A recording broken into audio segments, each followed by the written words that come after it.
All right, welcome back to Boring Reviews. Dara there.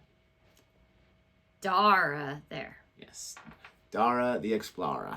And, Australian. Dara the Explorer. And we are checking out, I just offended 3,000 people. Not that there's only 3,000 people in Australia. And we don't have 3,000 people that watch our channel. Just stop. I've offended the 3 people from Australia that watch our channel. I apologize. And we are checking out You Are What You Eat. And I can't help but think that hopefully, this is not something inappropriate. Sorry. This country we live in these days. The state of life we live in these days where that's automatically your mind goes. Oh, no. I was like, okay, tell me about it because I am brownies and cookies and a donut. It's such a weird phrase. And bagel. And this is Dara O'Briain. By 10:40 this morning. It's such a weird phrase. You are what you eat. It really, really is. Because if I eat pizza, I'm not pizza. No, but you're eating junk food, so you're filling your body up with junk. So you're junk. Okay, but junky. If I eat a sandwich, I'm not ham and lettuce and cheese. Nope, you're just boring. Oh, deep thinkers here. So, we're going to see if this is a deep thinking video or not. If you like our reaction, please don't forget to like this video, subscribe to our channel, and it'd be so smart if you did that stuff while I was talking. Because now we have to wait. Wow, 3 seconds. We live in a rough place. It is. Here we go. I am a little younger than I look, right? I'm 34, right? Thank you. I can only hope that the microphones picked up the cackling woman's laugh of derision. You're not. You've been telling this story for a while. Yeah. I genuinely am 34. Let's put it this way. Have you ever seen the show Honey, We're Killing the Kids? Incredible show, right? They go around to the houses of parents who aren't very good at being parents, right? It's probably the discreet way of putting it, right? People who feed their kids lard and then wonder why they aren't getting up in the morning, right? And they bring them to a sealed room and they show them like a computer image of what the child will look like at the age of 40, right? And they go bing, and the boy always looks like me.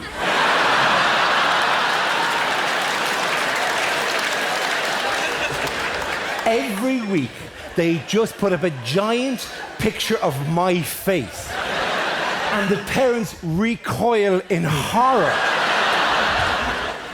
The mother can't even look at it. The father shields her. Don't look, darling. You don't want to see your son like this. Who could live like that? And the BBC woman goes, I know, it's a horrific image. But surely he has to walk around with a bell shouting, unclean. It's the most irritating. Every week, bing, a big picture of me, right? Every week, this hideous future of the child, where the child is like, miserable and fat and bald. And then the parents go out feeling terrible, and then they give them a couple of carrots for about 3 weeks, and they go out on bicycle trips around the countryside, and they all have a much better lifestyle. And then they bring the parents back in again, and they do another, this is what your child will look like now. Bing! And suddenly the child is smiling at 40, is slim, and miraculously is not bald. Somehow, a couple of carrots have cured the child's genetic male pattern baldness. And every week the parents accept this. The bald father goes, oh, thank heavens, he's got his hair back. Never goes, whoa, wait a minute here. I'm bald, the fecker's going to be bald. There's nothing... No. Honey, We're Killing the Kids. I want to watch it, though. I love Honey, I Shrunk the Kids. Yeah. Love that movie. You want to watch it? I do. Oh my God. Could you imagine just like the psychological repercussions of this kid? And the fact that it's on TV for everybody to see. This is what you're going to look like. Yeah. Meaning what you're doing right now is so bad, even though, yes, it's probably more for the parents, but the kid's sitting there like, in the future, every time I eat a donut, that's going to be my future. But I want the full head of hair. I want to be smiling at age 40. I don't want to look like Dara. And here's what's sad is that... That's so horrible. Not just that, but as biology and everything, like he's saying, comes into play, and if that kid ends up going bald, what's going to happen to that kid? That is one thing that they're saying is like a huge issue with these social media families who are documenting their kids' entire lives, like, on the internet. You have no idea how that's going to affect those children.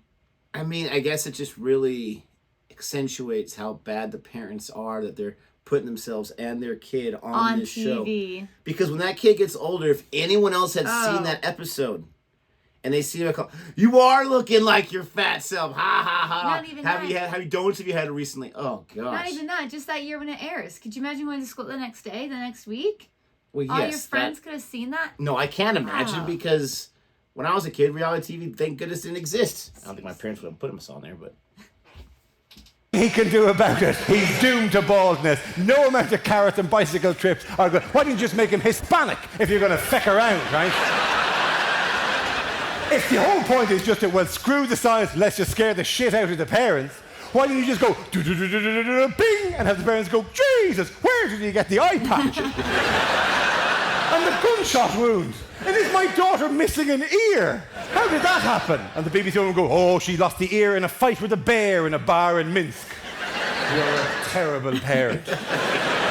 It's just one of these shows where they send around somebody to life coach people whose lives aren't going very, like Super Nanny, right? Where the Super Nanny walks in and goes to the child, now you can't do that, and does the parent, listen to how the child is responding to the tone of my voice. And you go, no, it's not. It's responding to the fact that you're a big stranger in the house with a camera crew shouting at it. And the kids go, Jesus, who the f*** is this woman, right? Or that one on Channel 4, that hideous wench, that cow, McKeith. Are you familiar with You Are What You Eat, my friend? It's an incredible television show, hosted by a whiny, naggy, bony seed pimp bitch.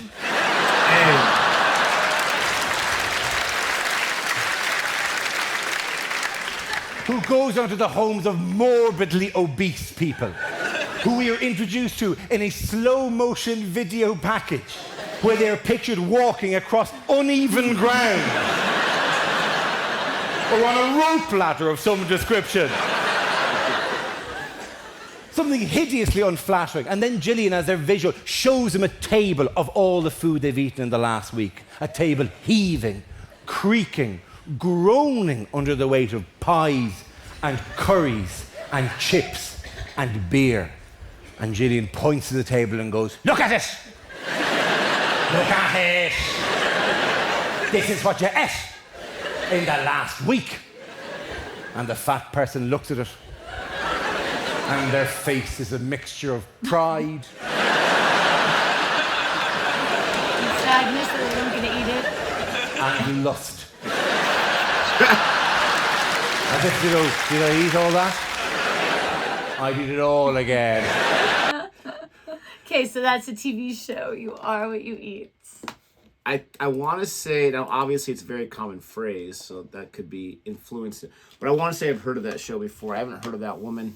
And I think like when these comedians, these celebrities, if you will, people that are much more famous than us will ever be, when they trash someone in real life, like another celebrity, either think like, okay, they actually know this person and they're just kind of like, they have permission to go crazy for the audience, or they really hate him. And what happens if you ever meet that person? And you just got to double down like, no, I can't stand you. You are this. Someone hold me back right now. I'm going to go after you. I mean, I give him credit for just going on a limb right there. But yes, that was such an interesting video. You like kind of all over the place? Yes, I enjoyed it. But yes, it was all over the place from these horrible TV shows, from his opinion. Shows.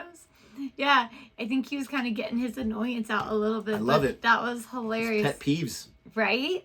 I know that it is true. What you eat affects your mood, affects your skin, affects your body and all that. And I am the worst. You can ask Nick. I am always asking. I'm not much better. Can I get cookies? Can I get cookies? And I have at least one Coke Zero or Diet Coke a day. At least one, sometimes two. More often two lately than not. But I do want to eat healthy. It's just, why is junk food so good?